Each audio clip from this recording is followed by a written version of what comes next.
नमस्कार दोस्तों, स्वागत है आपका आज की इस वीडियो में। तो चलिए आज हम राजस्थान ज्योग्राफी पढ़ेंगे, राजस्थान के प्राचीन क्षेत्रों के नाम। तो चलो आज की क्लास शुरू करते हैं। कुछ हमने पिछली क्लास में पढ़ लिए थे और कुछ आज की क्लास में पढ़ेंगे। तो चलिए आज इस टॉपिक को कंप्लीट कर देंगे।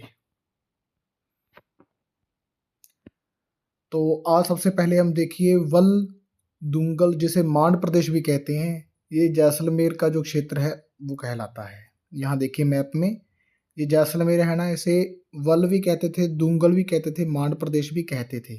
ये इनके क्षेत्र के अलग अलग नाम है, तो इसे ध्यान में रखना। श्रीमाल बाड़मेर का दक्षिणी भाग व जालोर। अब देखिए बाड़मेर कहाँ पे है, ये रहा बाड़मेर, और इसका जो दक्षिणी भाग मतलब कि जो जालोर के साथ सटा हुआ है, ये इतना हिस्सा है, ये कहलाता है श्रीमाल। भीनमाल जो पूरा जालोर है, इसे भीनमाल कहते हैं। भीनमाल जालोर।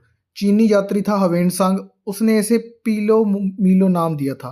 क्या नाम था? पीलो मीलो। ये बात ध्यान रखना, ये इंपॉर्टेंट है। चीनी यात्री हवेनसांग ने इसे पीलो मीलो नाम दिया था। सत्यापुर, मेंढातक, नेहड़, महमूमाबाद, ये है सांचौर में। और सांचौर कहाँ पे है? जालोर में। तो ये क्षेत्र है वो सांचौर में, जालोर में स्थित है। मारवाड़। अब आपको मारवाड़ के बारे में तो अच्छे से पता होगा। मारवाड़ है जोधपुर के आसपास का क्षेत्र। ये जो जोधपुर है, यहाँ ये इतना है जो क्षेत्र, ये कहलाता है मारवाड़। मेरवाड़ा कौन सा है? जो अजमेर के आसपास का क्षेत्र है। ये देखिए साथ में ही है मारवाड़ के मेरवाड़ा। वो मारवाड़ है जोधपुर के आसपास वाला। जो अजमेर के आसपास वाला क्षेत्र है वो कहलाता है मेरवाड़ा। तो इन दोनों को ध्यान रखना, कंफ्यूज मत होना दोनों में। चलो आगे चलते हैं। गुर्जरात्रा प्रदेश, जोधपुर व पाली का जो क्षेत्र है वो कहलाता है गुर्जरात्रा। ये देखिए ये वाला, रुको ये थोड़ा सा दिख नहीं रहा ना, रेड कर लेते हैं इसको। अब देखो ये रहा जोधपुर और ये रहा पाली। ये जो क्षेत्र है ये क्या कहलाता है? गुर्जरात्रा प्रदेश। देवलिया क्या कहलाता है? वर्तमान का जो प्रतापगढ़ का क्षेत्र है वो कहलाता है देवलिया। ये रहा प्रतापगढ़, आपकी स्क्रीन के सामने मैप में देखिए, ये है देवलिया, प्रतापगढ़ का क्षेत्र। त्रवनी, त्रवनी है जैसलमेर। त्रवनी किसे कहते हैं? जैसलमेर को त्रवनी। मलानी, मलानी में देखिए, ये मैंने शॉर्ट्स में भी आपसे क्वेश्चन पूछा था एक बार। मलानी जो क्षेत्र है वो है बाड़मेर, बालोतरा व जैसलमेर को मिलाकर बनता है। कौन कौन से? जैसलमेर हो गया, बाड़मेर हो गया, बालोतरा। ये बहुत बड़ा एरिया है। ये क्षेत्र क्या कहलाता है? मलानी। इसको ध्यान रखना, क्वेश्चन यहाँ से बहुत बार बना है। मलानी का बहुत इंपॉर्टेंट है, इसलिए मैंने शॉर्ट्स में डाला था उसे। मेवानगर, मेवानगर है बाड़मेर का क्षेत्र। ये देखिए ये बाड़मेर का जो क्षेत्र है ये कहलाता है मेवानगर। मलानी क्षेत्र में भी बाड़मेर आता है, मेवानगर में बाड़मेर आएगा। गोड़वाड़ प्रदेश में कौन कौन से जिले आएंगे?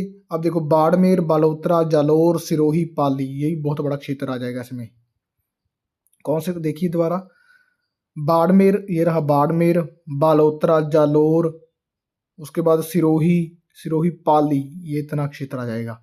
ये क्या कहलाएगा? गोड़वाड़ प्रदेश। योगिनीपट्टनम, विशेष रूप से जो जावर क्षेत्र है वो कहलाता है योगिनीपट्टनम। अब जावर क्षेत्र कहाँ पे है? उदयपुर, उदयपुर में है, स्थित है, एक तहसील है जावर, उदयपुर में स्थित है। योगिनीपट्टनम क्षेत्र कहलाता है, उदयपुर का एक क्षेत्र है जावर। तो इस बात को ध्यान रखना। चलो भाई, गुप्त प्रदेश, लाट प्रदेश, पाताल प्रदेश, कुमारी का प्रदेश, या इसे नाग प्रदेश भी कहते हैं। तो ये डूंगरपुर व बांसवाड़ा का क्षेत्र कहलाता है।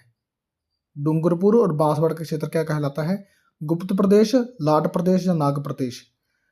खैराड है वो टोंक का क्षेत्र कहलाएगा, खैराड। अब देखिए टोंक कहाँ पे है? ये रहा टोंक का जो क्षेत्र है वो कहलाएगा खैराड। ढूंढाड़ प्रदेश कौन कौन सा? अब देखिए आपको पता ही होगा ढूंढाड़ प्रदेश के बारे में, तो जयपुर के जो आसपास का क्षेत्र है वो कहलाएगा ढूंढाड़ प्रदेश। जोधपुर के आसपास का क्षेत्र कहलाएगा मारवाड़, और अजमेर के आसपास का कहलाएगा मेरवाड़ा। अब देखिए ये तीनों एक साथ हो गए, मेरवाड़ा, मारवाड़ और ये ढूंढाड़। तो ऐसे आप इन तीनों को याद रखना। राठ प्रदेश, पूर्वी राजस्थान, जो अलवर के आसपास का क्षेत्र है वो क्या कहलाता है? राठ प्रदेश। अब देखिए अलवर कहाँ पे है? अलवर है यहाँ पे, ये वाला, ये हिस्सा है ना, ये थोड़ा सा इतना पूर्वी क्षेत्र, वो कहलाता है राठ प्रदेश। मेवात कौन कौन सा कहलाएगा? मेवात में भी देखिए अलवर, भरतपुर, डीग का क्षेत्र आ जाएगा। अलवर आ गया, भरतपुर आ गया, ये डीग है, ये क्षेत्र कहलाएगा मेवात। इसे अर्जुनायन क्षेत्र भी कहते हैं, ये बात भी ध्यान रखनी है आपको। किशिगंगा में कौन सा क्षेत्र आएगा? किशिगंगा नागौर के आसपास का जो क्षेत्र है वो कहलाता है किशिगंगा। ये देखिए ये किशिगंगा। अब जो 3-4 है जो एक साथ आपको ध्यान में रखनी है। आपको पता लग गया होगा, जयपुर वाला क्षेत्र हमने याद कर लिया, जोधपुर का भी याद कर लिया, अजमेर का भी देख लिया और नागौर का भी देख लिया। किशिगंगा, किशिगंगा। उसके बाद है पुरुषकारण्य। पुष्कर वाला जो एरिया है वो कहलाता है पुरुषकारण्य। अब यहाँ इसके नाम से पता लग रहा है, पुरुषकारण्य, पुष्कर। शेखावटी में कौन कौन से जिले आएंगे?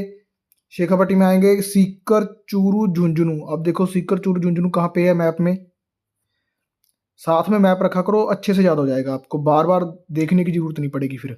अब देखो सीकर, चूरू, झुंझुनू यहाँ पे है, ये रहा सीकर, चूरू, झुंझुनू। ये इलाका क्या कहलाएगा? शेखावटी कहलाएगा। तो चलो आज हमने इन पूरे क्षेत्र को आराम से अच्छे से क्लियर कर लिया।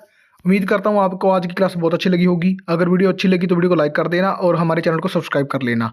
अगली क्लास में नेक्स्ट पार्ट लेकर आएंगे, वहाँ पर हम देखेंगे राजस्थान की जो आकृतियाँ हैं, जिलों की आकृतियाँ कैसी है, राजस्थान की आकृति कैसी है, उनके बारे में अच्छे से पढ़ेंगे। तो मिलते हैं नेक्स्ट क्लास में। Thanks for watching.